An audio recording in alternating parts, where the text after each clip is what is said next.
Hey y'all.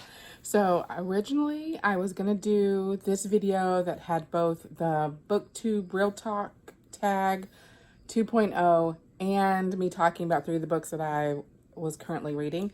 But then the video got really long, and so I'm gonna post it as 2 videos.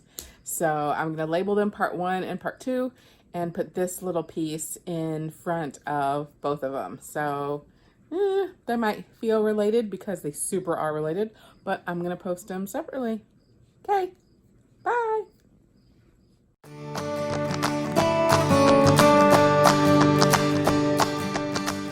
Okay, so the 3 books that I'm reading right now, one is Hood Feminism by Mickey Kendall. And that is really, I believe, I am reading it in audiobook. I believe it's published as a set of essays on feminism, really womanism, which is really more of a feminist point of view that's intersectional. But she talks about kind of really the roots of a lot of genderism and the intersectionality of feminism and race, and how traditional feminism has really failed to accommodate or failed to take into account Black women, even though Black women have done a lot of work to support feminism and the sort of progress of womanness historically. So I'm really enjoying that. I mean, it's hard to not enjoy a set of essays that you believe, that you agree with sort of in the fundamental elements of it. So I've really liked that. She talks, well, like in one of the essays about, young girls and particularly young Black girls being called fast-tail girls, and how that's probably rooted in the fear of our elders, knowing that we are at such risk for being assaulted, but we really place the onus of that assault on young girls because there's no evidence that what girls are doing or what girls are wearing changes anything about their assault potential or about their assaulters. The only person you can blame for an assault is the person who assaulted them. But we have these really embedded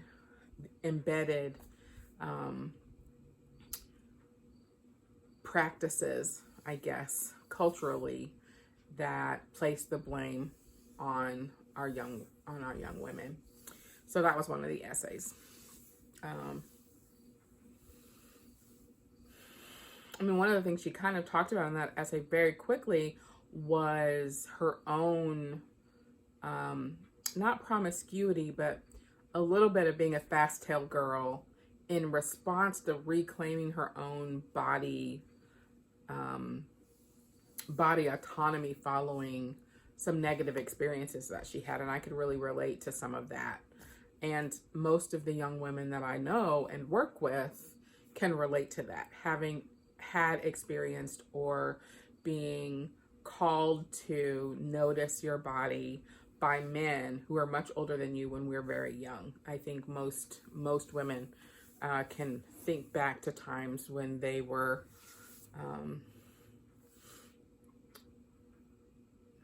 even if it didn't elevate to the level of assault at the time, was certainly uncomfortable and certainly inappropriate with men who should have known better. So it's a good set of essays. Again, I'll listen to a few of them and then I might kind of pause it. It's not a let me just read this whole thing kind of a book.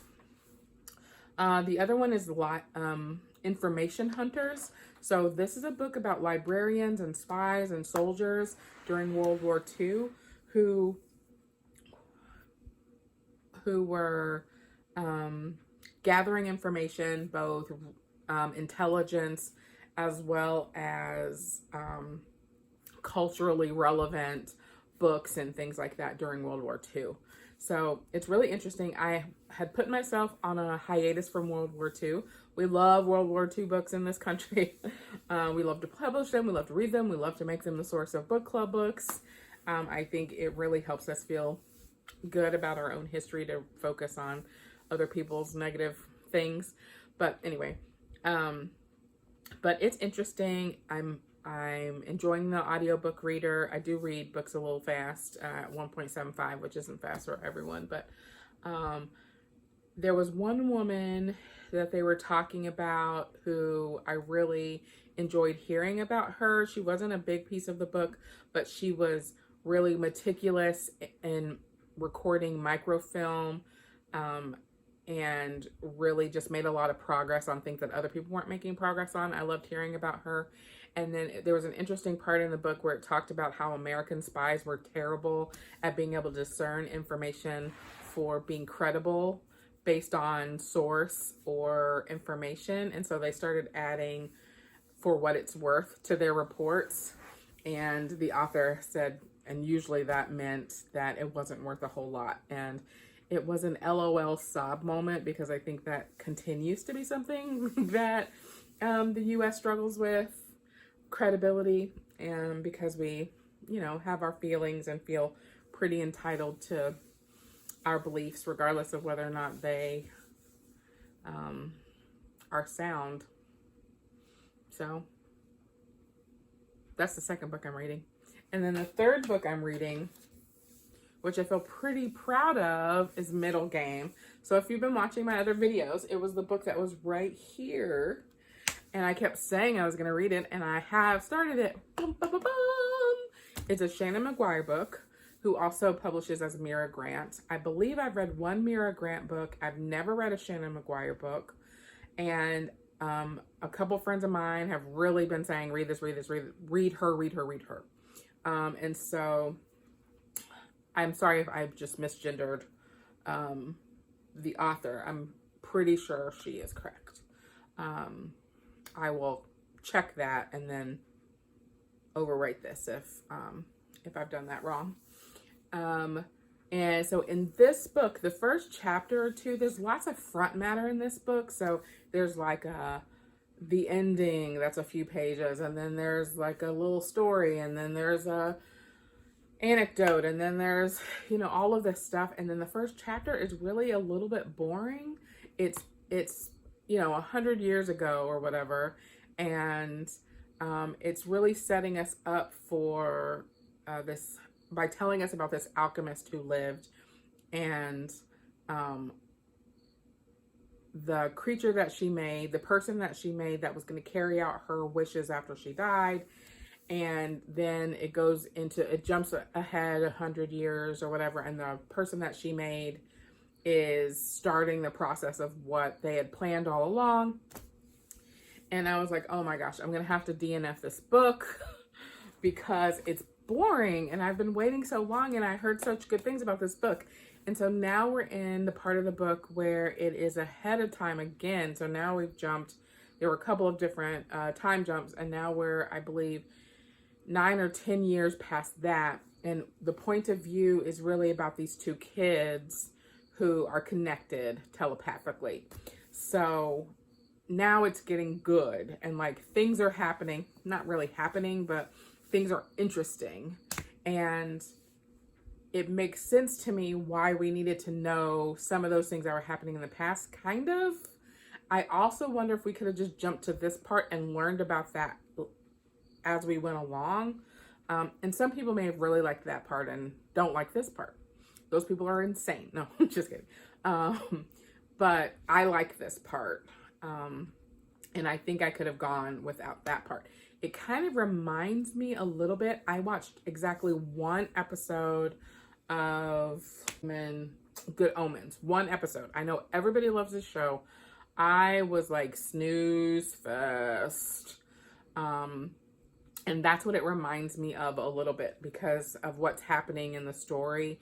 And it's not that there are competing sides, like the good and evil thing with the angels in Good Omens, but it's kind of like these kids are being used for something, and we have to kind of figure out all of that stuff.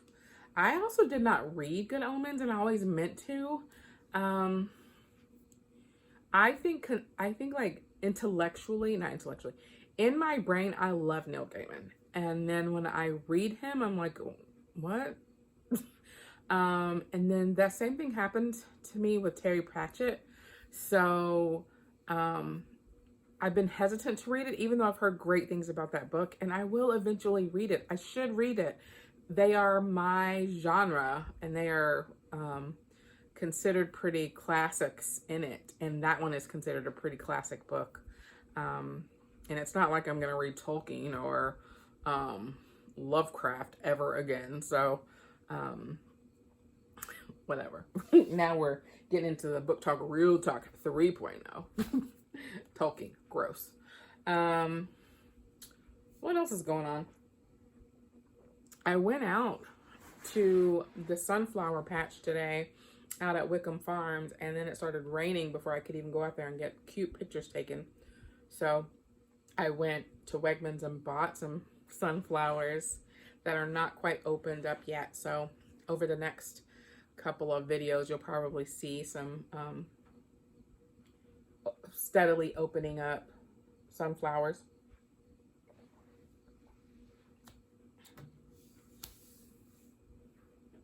I'm terrible at drinking games, obviously. I'm just gonna drink whenever I want. All right. I have a couple of other Booktube book tag questions set, so I'll probably be reporting those over the course of this week, and then come back and tell you guys about Middle Game, which hopefully I will finish reading, and those other 2 nonfiction books. I had a book club this morning, which was great. I love that. It's a read harder challenge. 2 categories we were supposed to read were read a memoir by someone who is from a different religion than you are. And I will probably use The Trauma Cleaner as my book for that. The other category we were supposed to read for this month was to read a play by a queer author or an author of color. And I'm going to use the play I read by Jace Myers Crosby, who is a local playwright here. He's an actor, playwright, director. Right now, I think he's a marketing manager for Grey Noise, which he started. And he wrote a show called Sharks, and I sat in on a table read for that back in, January, I think. And so I'm going to use that for my Read Harder challenge for the play by a queer author or author of color was the category. So that's a lot of book stuff. And this isn't even a vlog, which I have not figured out how to do that. Like, I don't get it.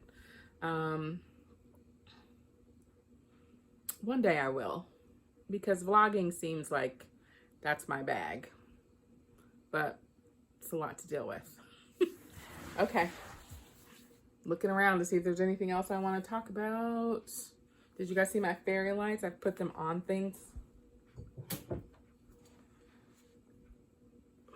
Growler lamp.